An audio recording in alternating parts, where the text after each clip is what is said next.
Hello and welcome to Real Cheating Story. You're traveling through another dimension. A dimension not only of sight and sound but of mind. A journey into a wondrous land whose boundaries are those of imagination. That's the signpost up ahead. Your next stop. Turn that off, screeched Lori, primping herself in the bathroom. What the hell is the matter with you? God damn it. I work 16 hours a day, 6 days a week. This is the only day I have off, and I'll watch whatever I want. Randy yelled back from his recliner in the living room. Well, I don't want to hear that crap again. You watch that stupid show every week. Hell, it isn't even in color. Lori walked into the living room, dressed to impress in a short skirt and a top that bared her midriff. It was clear she had made an effort, wearing a thong and high heels. Wow, you look great. Where are we going tonight? Randy asked. We aren't going anywhere. I'm going on a girls' night out. I don't know when I'll be back, so don't wait up for me, she said, brushing past him. Randy felt a twinge of frustration. What the hell is up with you? I hardly get to see you during the week, and the one day I'm home, you decide to go out. I deserve a day off too, you know, she replied. You think it's easy keeping this place clean while you work? Yeah, I work a bit too. Maybe not 16 hours a day like you, but it's not easy for me either. And besides, you've been sick, remember? I know, Lori said, but it must take a lot of effort to paint those toenails like that. That's right, she huffed. So I'm going out with the girls, and I'll be home whenever I want. Just remember one thing, Lori, Randy said, stopping her before she walked out. If I ever find out you're cheating on me, you won't have a home to come back to. Whatever, she said, slamming the door behind her. Randy locked the door, set the deadbolt, put the chain on, and secured the door bolt he had just installed. She'd have a hard time getting back in, assuming she came back at all. He did the same to the back door and made sure all the windows were secured. Grabbing another Coke, he plopped back into his recliner to finish watching a marathon of his favorite show. Screw that lying, cheating, he muttered to himself. He glanced at his watch. 2 hours to go, and he'd finally be free of the mess for good. At least that's what he hoped. He looked at the ring on his right index finger with the big blue stone and wished for the best. It hadn't always been like this. Randy met Lori while attending college 12 years ago. After completing his Army service, he decided to use his benefits to get a degree in engineering. He met Lori in line at the student union, and they bonded over their mutual tastes in music and movies. They dated, fell in love, and married 2 years after graduating. The first few years were wonderful. They enjoyed a passionate relationship. Randy got a job as a civil engineer at EMX Manufacturing right out of college. Though it was more of a glorified mechanic's position, he was happy to be working, especially with the decent pay and good benefits. Lori struggled to find a position in her field and ended up working part-time for a local accounting firm. As time went on, however, things began to change. They had discussed having children after 5 or 6 years, but Lori suddenly changed her mind. She became more demanding, and Randy, thinking happy wife, happy life, gave in to her demands more often than not. After a while, Lori began micromanaging everything Randy did, telling him how to mow the yard, what television programs to watch, and even how to hold the tools he had used since he was a teenager. Their intimacy began to fade as well. What had been a daily occurrence turned into maybe once or twice a week, then a few times a month.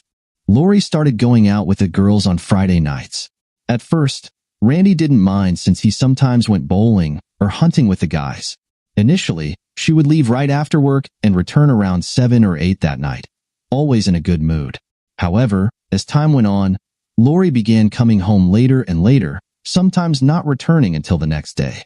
This naturally angered Randy, and the two would spend the weekends fighting. He also noticed that she had started wearing more revealing clothing on those nights. Her skirts, once fashionably short but modest, had become much shorter, and she often wore shorts that left little to the imagination. If that wasn't troubling enough, Randy occasionally thought he detected signs that Lori had been with someone else. On those nights, she would immediately go into the shower and refuse to let him touch her. Changes at the factory added to his stress as well. The economy wasn't doing well, and several maintenance staff were laid off. Randy, being the local master of all trades, was told he would have to work 16 hours a day, 6 days a week, just to keep the plant running. He suggested hiring temporary help, but the plant manager, a burly man who treated employees poorly, shot that idea down. Lori didn't seem to care that Randy was gone so much, and he felt somewhat relieved to be away from her. The overtime was good, even though taxes took a big chunk of his earnings. Nevertheless, he managed to set aside a decent amount just in case.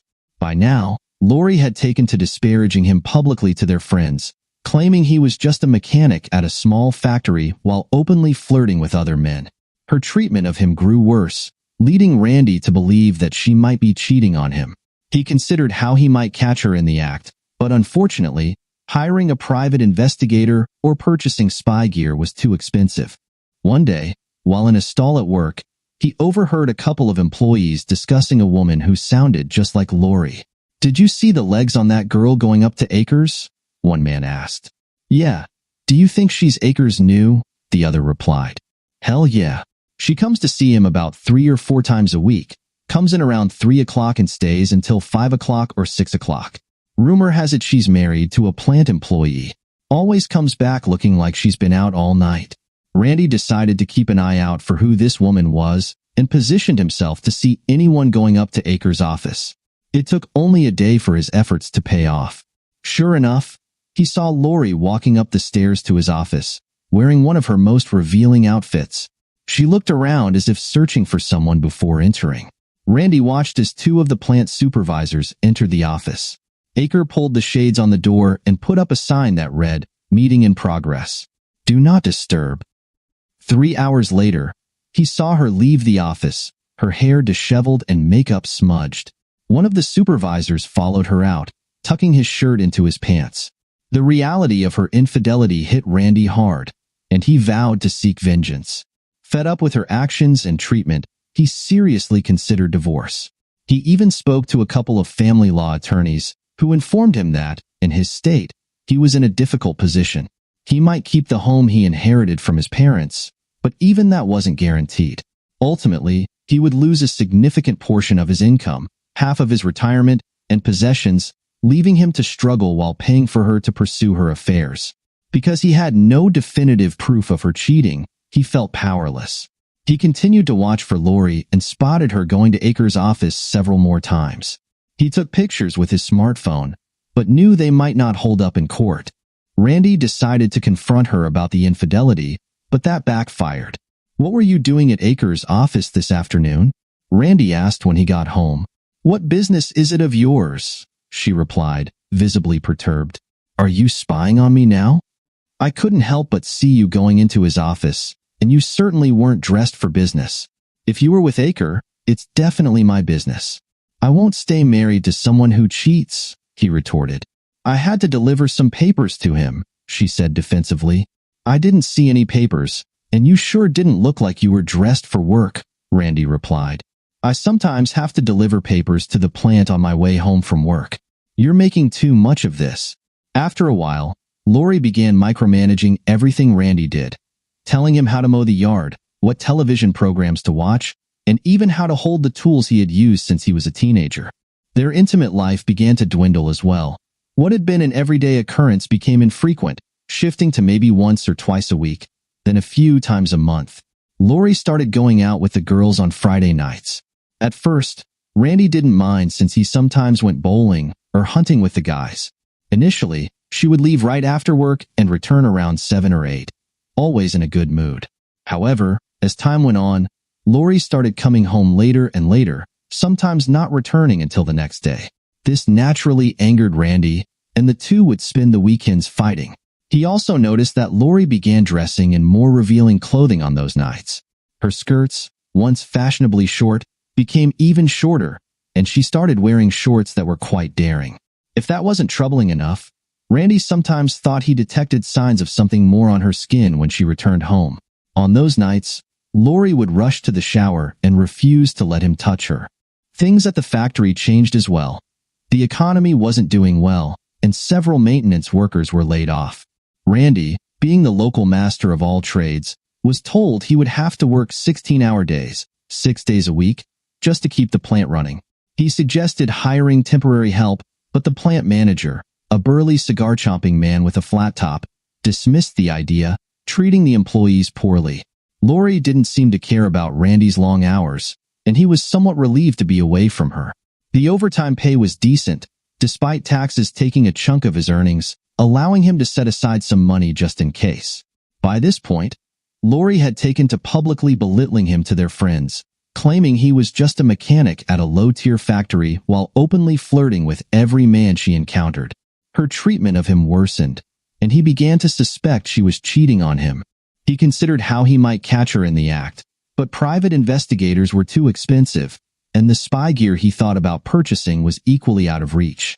One day, while in a stall at work, he overheard a couple of employees discussing someone who sounded just like Lori. "Did you see the legs on that woman going up to Acres?" one man asked. "Yeah. Do you think she's his new?" the other replied. "Hell yeah. She comes to see him about 3 or 4 times a week, always leaving looking disheveled. You know what I mean." The reality of Lori's potential infidelity hit Randy hard, and he vowed to seek revenge. Fed up with her behavior, Randy seriously considered divorce and spoke to a couple of family law attorneys. He learned that, in this state, he was basically at a disadvantage. He might keep the home he inherited from his parents, but even that wasn't guaranteed. In the end, he would lose about 30% of his income, half of his retirement, and possessions, leaving him with little while still supporting her lifestyle. Without definitive proof of her cheating, he had nothing to use against her. Randy continued to observe Lori and caught her going to see Acres at the plant several more times. He snapped pictures with his smartphone, but he knew they wouldn't hold up as evidence. When he finally confronted her, it backfired. "What were you doing at Acres' office this afternoon?" he asked when she got home. "What business is it of yours?" she replied, visibly perturbed. "Are you spying on me now? I couldn't help but see you going into his office, and you certainly weren't dressed for business. If you were with him, it's my business. I won't be married to someone who cheats." "I had to deliver some papers to him," she insisted. "I didn't see any papers, and you sure didn't look like you were dressed for work." "I sometimes have to deliver papers to the plant on my way home from work. You're making too much out of this. I love you, and I would never cheat on you," she claimed. "Well, if you really love me, do you think you could treat me a bit better and quit belittling me in public?" he asked. Lori sighed. "I'm sorry. I didn't realize I was doing that." Randy put his arms around her. "Want to go upstairs and spend some time together?" She shook her head and broke free of his grasp. "Not tonight. I'm a bit tired." That night, Randy stopped at the Dewdrop Inn, a small bar he liked to visit for a beer or two. The bartender, Ryan, asked, "Everything okay?" "Just lovely," Randy replied. "Woman trouble, huh?" Ryan asked, wiping down the bar. "Yeah, you could say that. My wife is, well, let's just say she's been busy with someone else," Randy admitted. Ryan nodded knowingly and opened a drawer under the till, handing Randy a card. "Give this gal a call." Randy looked at the plain white card. It read Dr. Ramja. Under the name was a phone number, but no address listed. "Who's this?" Randy asked. Ryan put down his towel and leaned closer. "Remember when I was having trouble with Andrea?" Randy suddenly recalled and nodded. "Wasn't she cheating on you?" "Yeah, she was." "Well, this lady took care of it for me." "What do you mean, took care of it?" Randy asked, concerned. "Oh no, nothing like that. Let's just say the cheating won't be cheating on anyone ever again. She helped me deal with the pain of it all. Still does, from time to time. And she's very reasonable," Ryan explained, twisting a ring on his finger. "Call her now if you want." "Right now?" Randy asked. "Sure, why not?" "Here, use my phone," Ryan offered, pulling out his cell. Randy had left his in his truck to avoid calls from Lori. He dialed the number, and a woman answered on the first ring. "Dr. Ramja." "Yes, this is Randy." "Pig," she said, finishing his sentence. "I've been expecting your call. Come to my office tomorrow morning at 9 o'clock sharp. Don't be late." Randy was taken aback by her directness. "Where's your office?"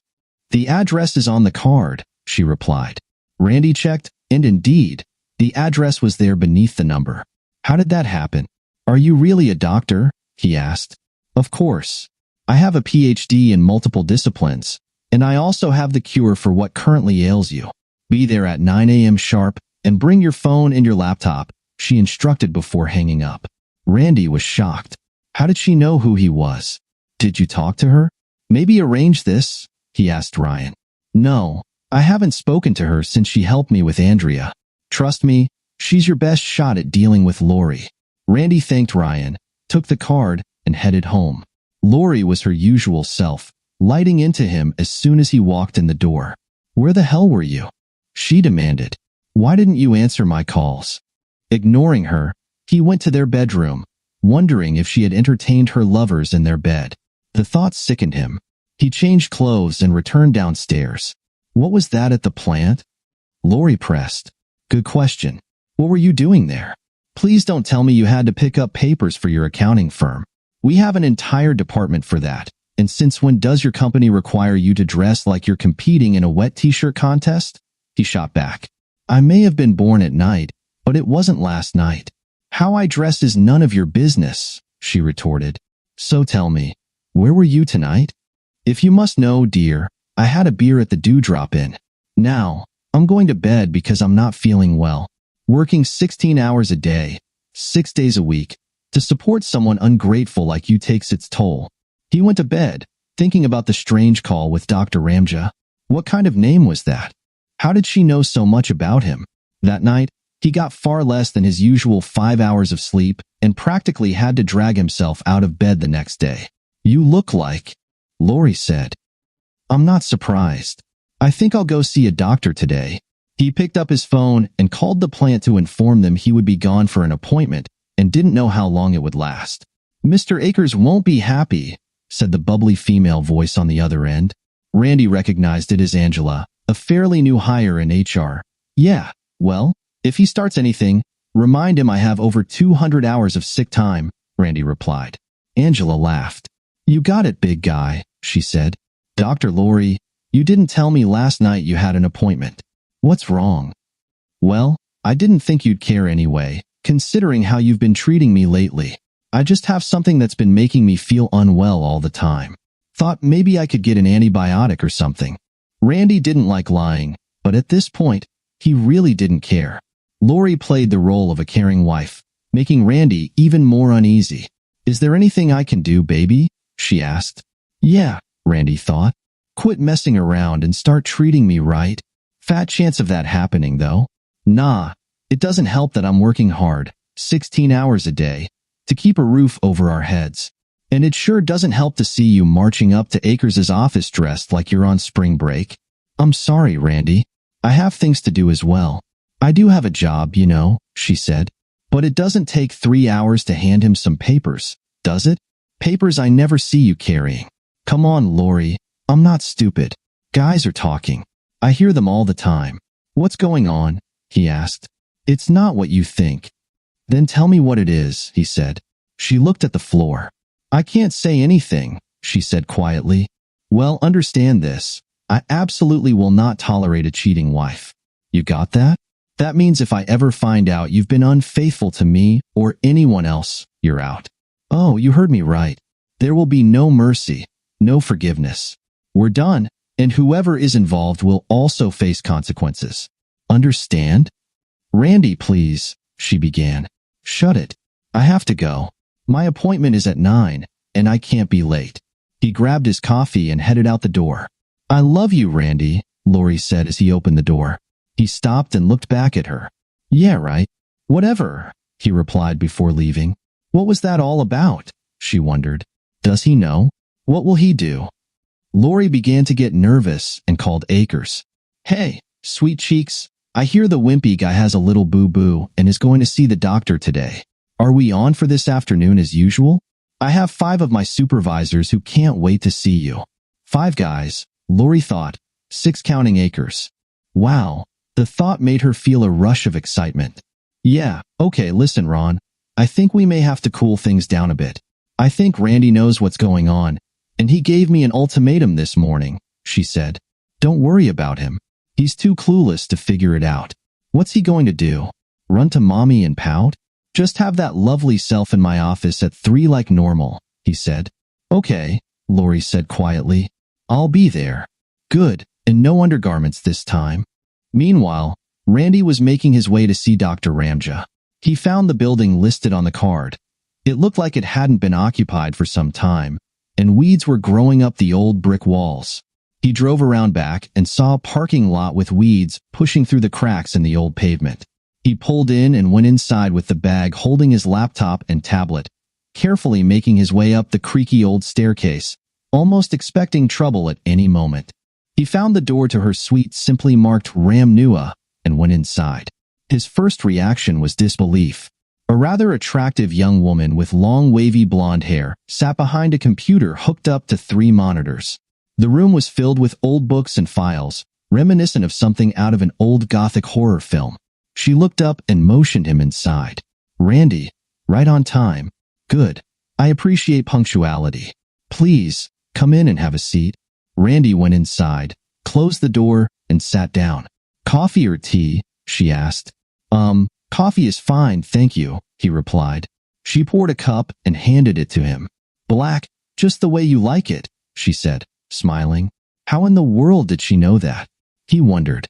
He began. Please, call me Dr. A. I've been called lots of things over the years. Nemesis, Tyre, just to mention a couple. So Dr. A will work just fine. Who names their kid Nemesis or Tyre? Randy asked himself, but he kept his thoughts to himself as he knew she was there to help him. Okay, Dr. A, I just want to say thanks for seeing me on such short notice, he said. My pleasure, Randy. It's my job to help those who seek my assistance. You have a problem with your wife, Lori, right? And you believe she's unfaithful? Yeah. How do you know all that? He asked. It's my job to know, Randy, she said, holding a folder. Look around you. I have files covering every marriage on earth. Like this poor guy who thinks his wife is visiting her sister in Paducah. Right now, she's in the middle of a situation in New York. The computer dinged quietly. Oops, the situation just took a turn.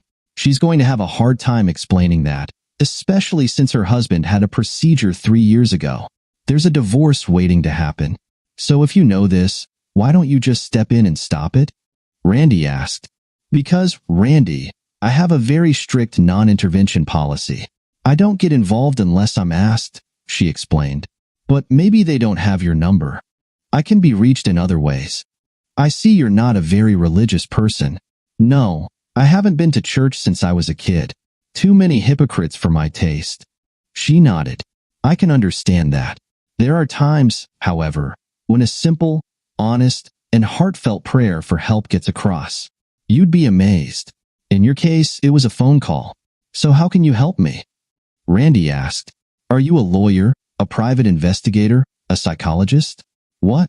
And I certainly can't afford much. I've already looked into lawyers and investigators.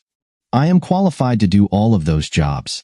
Simply put, I am justice for the wronged, and no one in my crosshairs escapes. No one. As for cost, you need not worry. Why? Randy asked.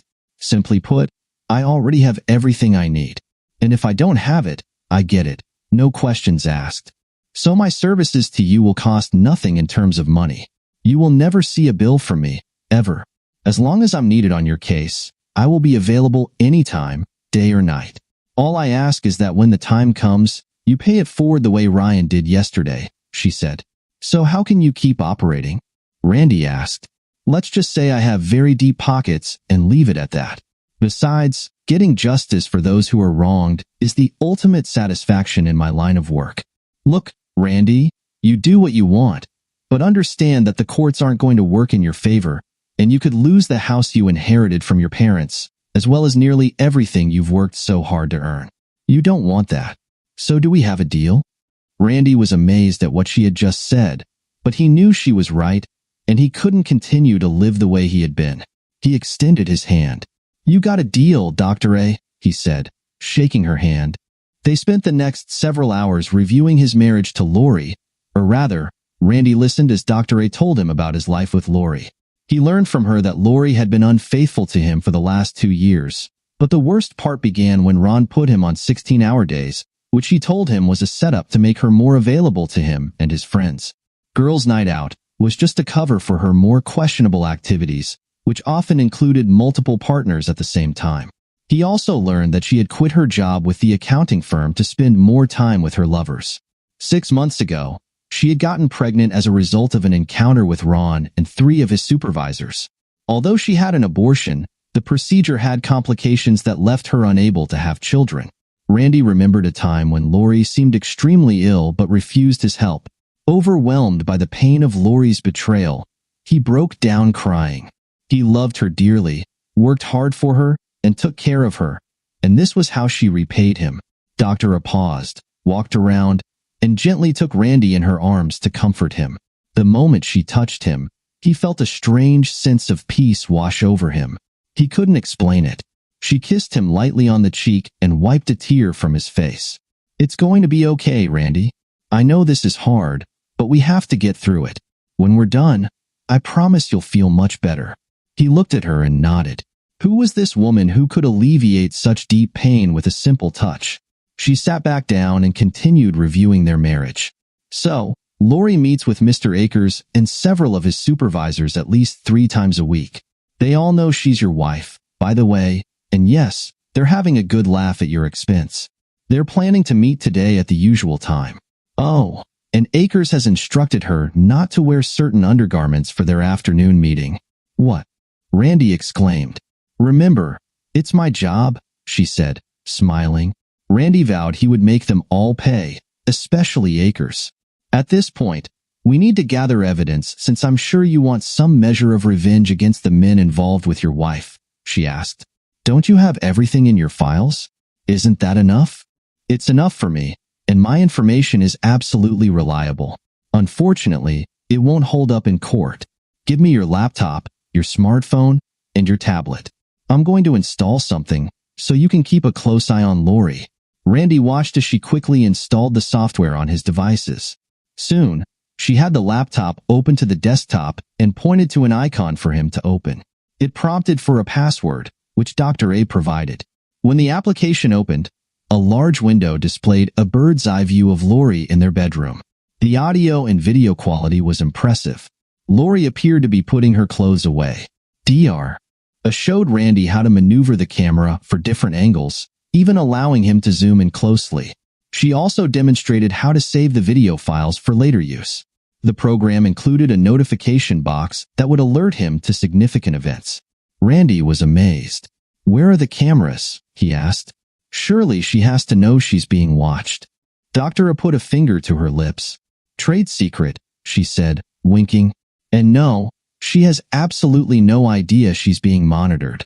You'll be able to watch and hear everything she says and does, no matter where she is." She pointed to a smaller window below the main screen, clicked a button, and it began filling with a jumble of words. "What's this?" Randy asked. "Something the feds would love to have. It's a special app that tracks her thoughts. Right now, it's synchronizing with her brain patterns. Once it's done, you'll be able to keep track of everything she's thinking.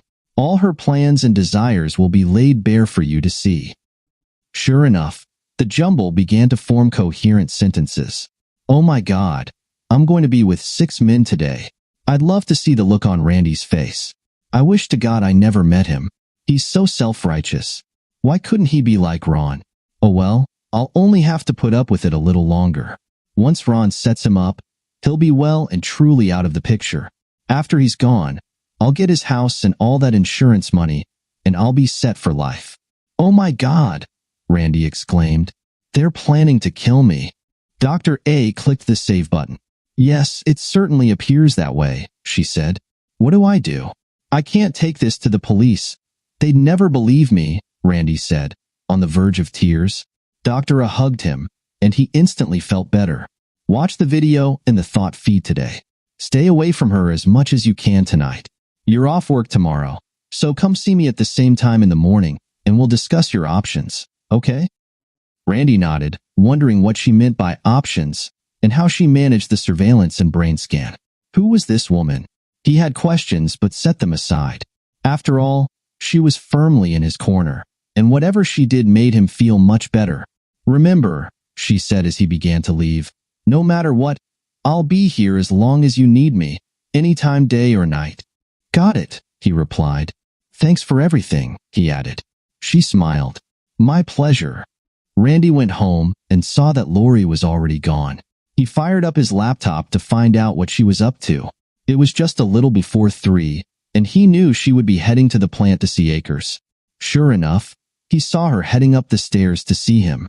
The men in the plant got a good look at her very short skirt as she went up. Damn her, he thought. Damn them all. She paused for a moment to undo several buttons on her blouse before entering Akers' office. He was sitting at his desk with a cigar, and he stopped what he was doing long enough to look her over. Damn, you look good, he said. You're a bit early, but that's all right. The others will be here soon enough. Why don't you get comfortable on that couch over there?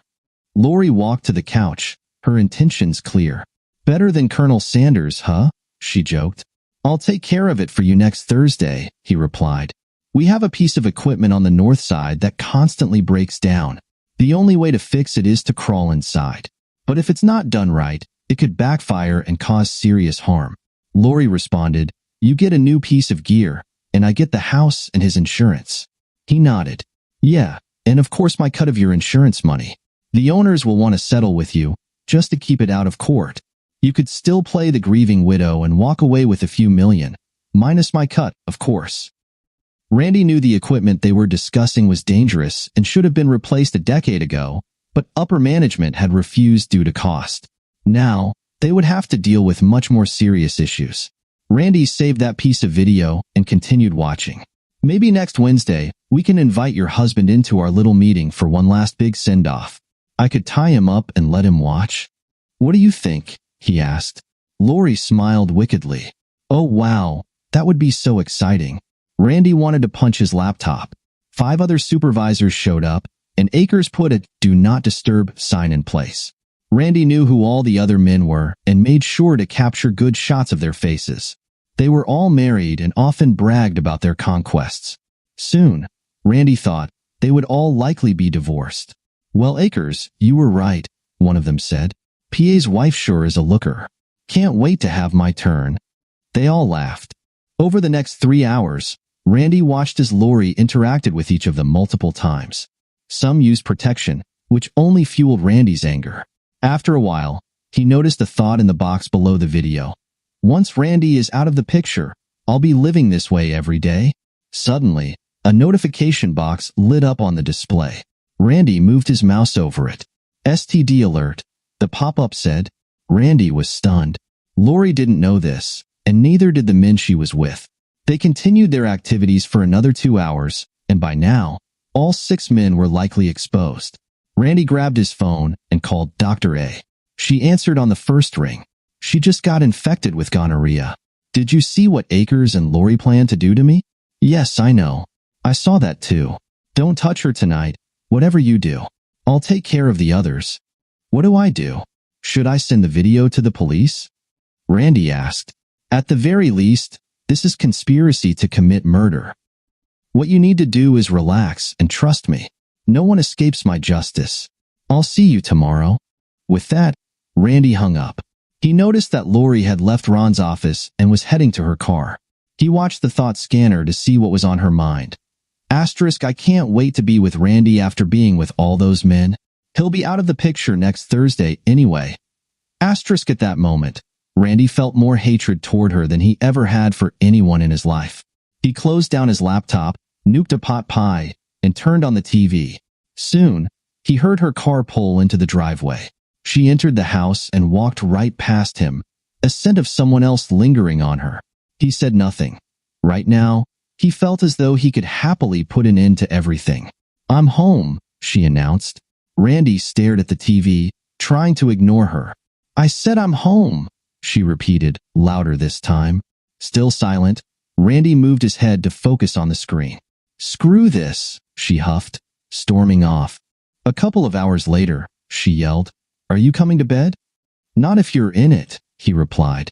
Damn it, Randy. What's wrong with you? She asked, her tone a mix of annoyance and concern. By the way, you never even asked how my appointment went. But then again, I'm not surprised since you really don't care about me. I'm sorry, baby, that's not true. What did the doctor say? I have to go back first thing in the morning for a follow-up to determine how to get rid of what's making me sick. What's making you sick? Did the doctor say? A couple of things, he replied, looking right at her. Naturally, she didn't catch the hint. But honestly, I'm not sleeping with you tonight. I'll sleep in the den.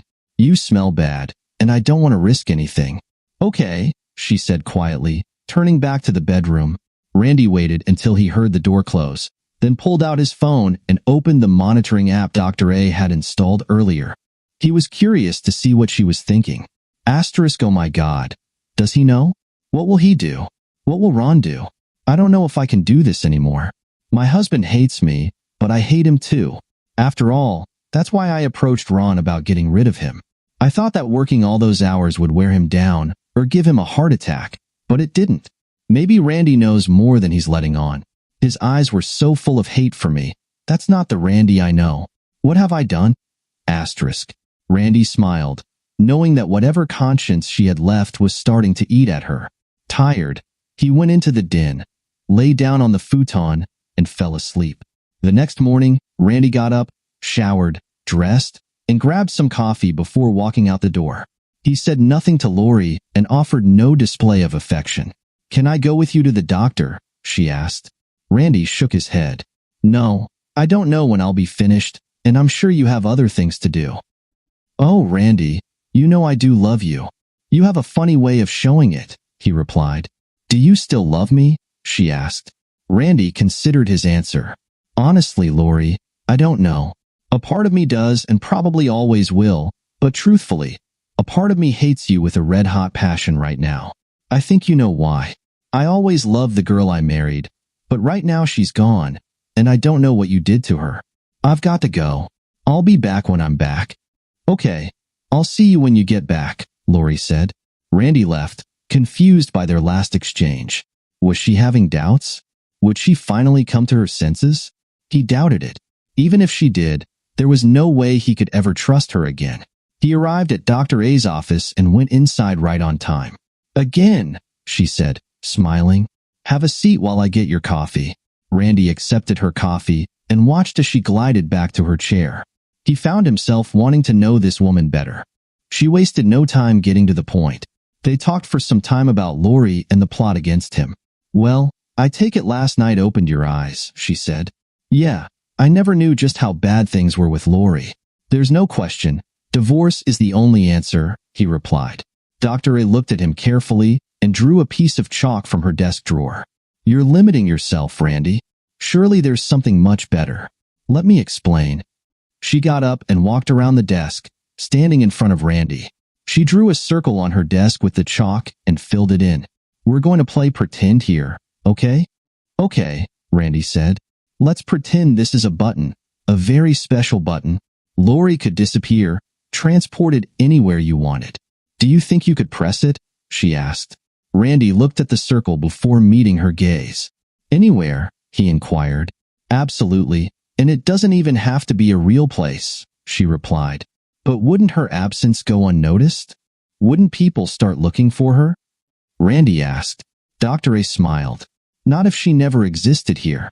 Sure, you'd remember her, and maybe others close to you might have a distant memory, but there would be no record, no trace, no pictures, nothing to prove she was ever here. What now? She pressed. Randy considered her words as he looked at the circle. Could he really do it? All he would have to do is press the button, and poof. No more Lori, no more taunts, no more betrayal, no more lies, no more conspiracies against him. He reached out and placed his thumb on the circle. Hell yes, he said. Dr. A hugged him and planted a soft kiss on his cheek. Good man, she said, returning to her desk and pulling out a ring with a curious blue stone that resembled one he had seen before. Place this on your right index finger. The chalk circle I drew on the desk was just a game. This is the real thing. Randy looked at the ring and then back at her. But where will I send her? He asked. I have an idea you might find interesting, she replied. Isn't tonight the weekly Twilight Zone marathon? Yes, it is, he confirmed, pleased that it was something he always looked forward to, especially since Lori hated it. It always has been, he added. Don't tell anyone, but it's one of mine as well. Rod Serling tells some wonderful tales, and I just love the brilliant sense of irony and justice in many of those old programs. In fact, I believe one of your personal favorites will be playing tonight at 9. Which one? He asked, intrigued. Spoilers. You'll know it when you see it, she teased. Do you trust me? She asked. Sure, Randy replied. Good. I'll set the ring to activate at 9:15, giving you 15 minutes to press the blue stone. Understand that once it's done, it can't ever be undone, and the ring loses all its power at 9:30. Okay, let's do it, Randy said, excitement and apprehension mixing in his chest. Dr. S smiled broadly. Wonderful. Consider it done. Keep your laptop application running, and you'll know instantly if you're successful. What about the other troublemakers? Randy asked. They'll be taken care of tonight as well. Don't worry. Check your local 8 o'clock news. I think you'll find it interesting, she said. They talked a bit more about life, love, and justice before Randy grew quiet. Dr. A, will I ever see you again? He asked. You know you can always reach me if you ever need me, she said. I'm just sorry it's just that, well, I like talking to you. I feel better, more alive, and more cared for than I have in such a long time, he admitted. Falling for me, aren't you, Randy? She asked. It's okay and perfectly normal under the circumstances. Maybe a little, he confessed. It's been so long since I felt comfortable with a pretty woman. She came around the desk, sat on his lap, and put her arms around him. Randy, you're a good man. Decent, honest, hardworking, and loving. I know many women who would love to be with you, and I'm certain one of them will before you even know it. Under other circumstances, I'd be honored to call you mine. But know this, Randy, I'll always be with you everywhere you go. She placed her hands on either side of his face and gave him a gentle kiss on the lips. He felt a rush of emotion, something he couldn't quite explain but understood in a way that felt profound. Randy, she said, placing her hand over his heart, I'll always be right here, and I'll always love you unconditionally. Maybe not in the way you have in mind, but perhaps on some lonely night in a dream, we might meet again. And you can always talk to me here. She tapped his head lightly. Randy looked at her, feeling a love he couldn't put into words but somehow understood. He nodded. Thank you, he said. She got off his lap and led him to the door, handing him a pile of blank white cards. Don't forget to pay it forward. I won't. Thank you for everything, he replied. Randy made it back to his truck and realized he had spent most of the day with her. He stopped for a burger and a beer before heading home. For the first time in many months, he felt a sense of happiness and even paused to observe some birds gathering in the trees.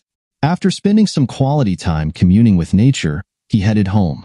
This will be it, he told himself.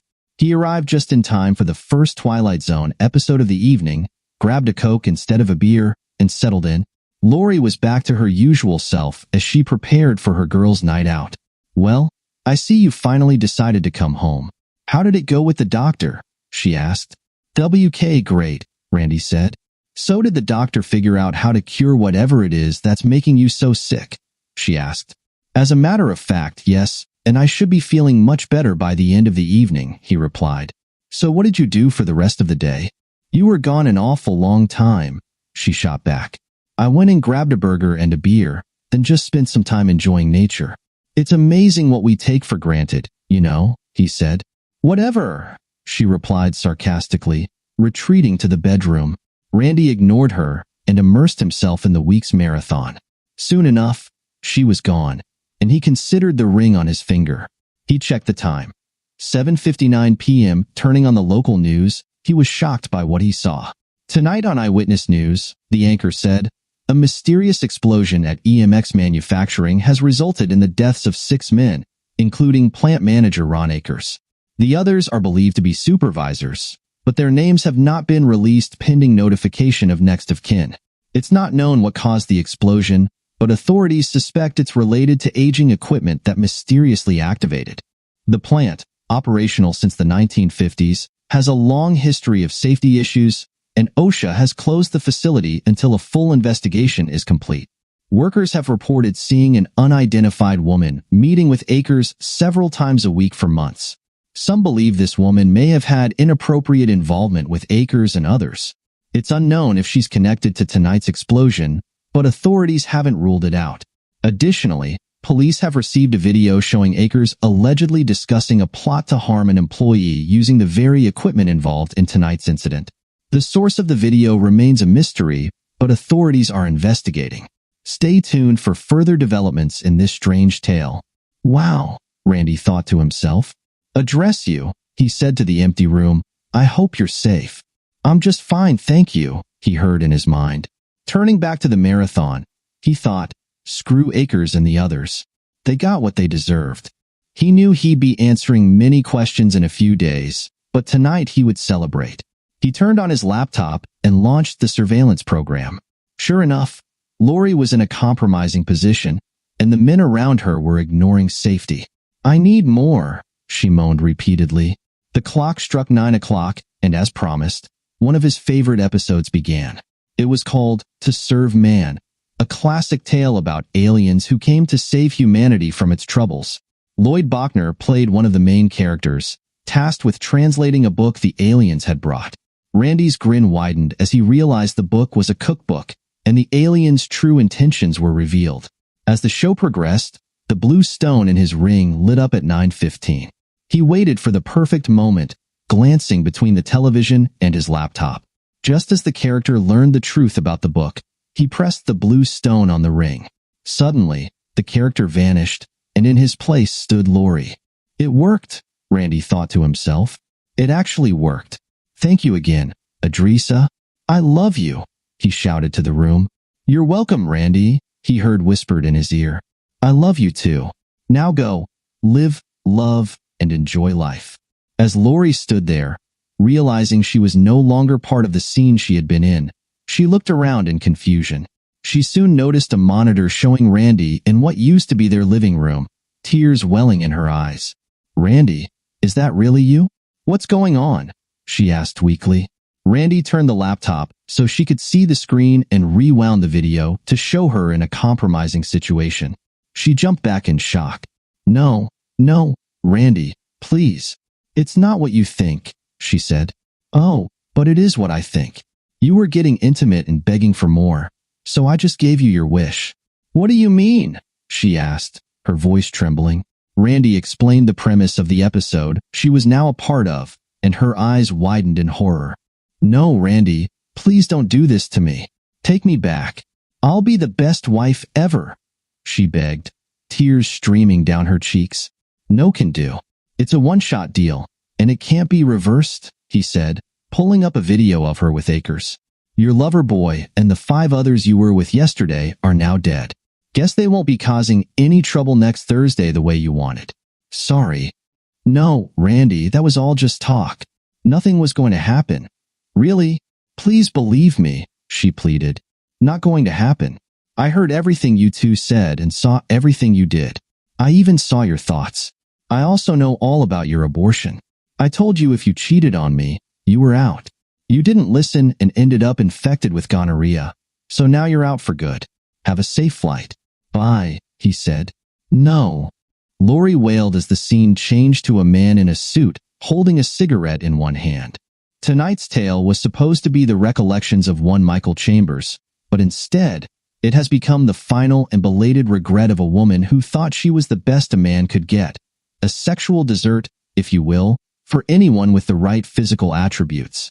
But as Lori Page now realizes, she has made the unfortunate transformation from a carnal dessert to a morsel in someone's soup. Tonight's simple reminder: no one escapes true justice, brought to you as a public service of the office of the nemesis. He smiled, winked, and took a drag from his cigarette. Dear listeners, please share your thoughts in the comments section below, and don't forget to like, share,